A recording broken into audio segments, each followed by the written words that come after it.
metode penelitian itu tidak sama dengan bagaimana ketika kita menulis buku populer. Dalam menulis buku-buku populer kita tidak harus mencantumkan referensi, tetapi dalam penulisan academic book atau buku akademik kita wajib mencantumkan referensi sumber bacaan yang menjadi inspirasi dalam kita menulis. Jadi menulis penelitian itu akan sedikit relatif berbeda dengan buku populer. Seperti yang sudah dijelaskan 2 hari yang lalu bahwa penulisan metode ilmiah itu harus rasional, empiris, dan sistematis. Kemudian, saya lewatkan saja yang ini. Penelitian yang Bapak Ibu lakukan tidak beranjak dari judul, tetapi beranjak dari masalah.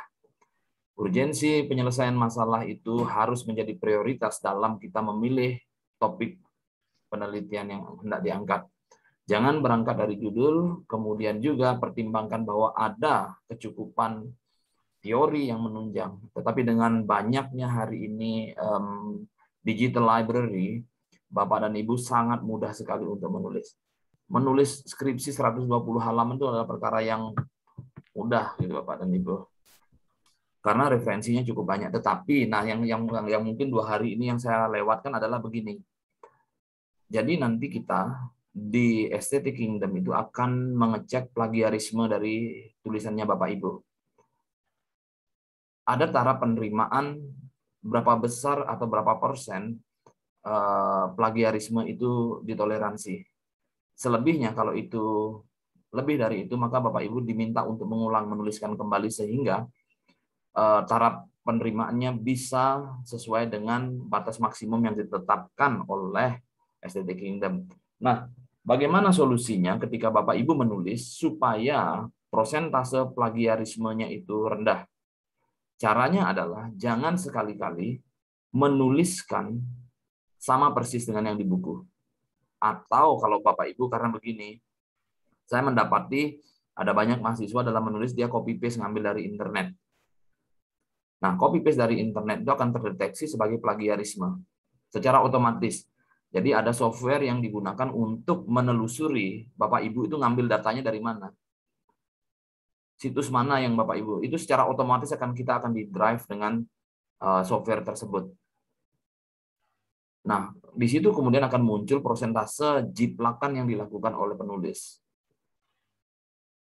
Untuk menghindari plagiarismenya tinggi prosentasenya, maka Bapak Ibu harus menuliskan kembali atau yang disebut dengan parafrase. Parafrase itu artinya Bapak Ibu membaca buku, kemudian memaknai tulisan tersebut dan menuliskan kembali dengan bahasa sendiri. Gitu. Tidak boleh nulis sama persis. Kenapa tidak boleh? Karena kalau nulisnya sama persis, kemungkinan sudah ada orang-orang yang menuliskan hal yang sama itu dengan menggunakan referensi yang sama, sehingga kata-katanya akan sama dan itu diupload di website mereka atau di mana, sehingga akan terdeteksi bagi Bapak Ibu bahwa itu adalah plagiat.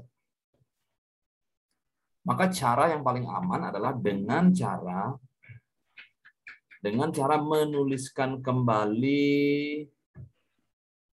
apa yang Bapak Ibu baca dengan bahasa sendiri. Pasti aman. Pasti aman.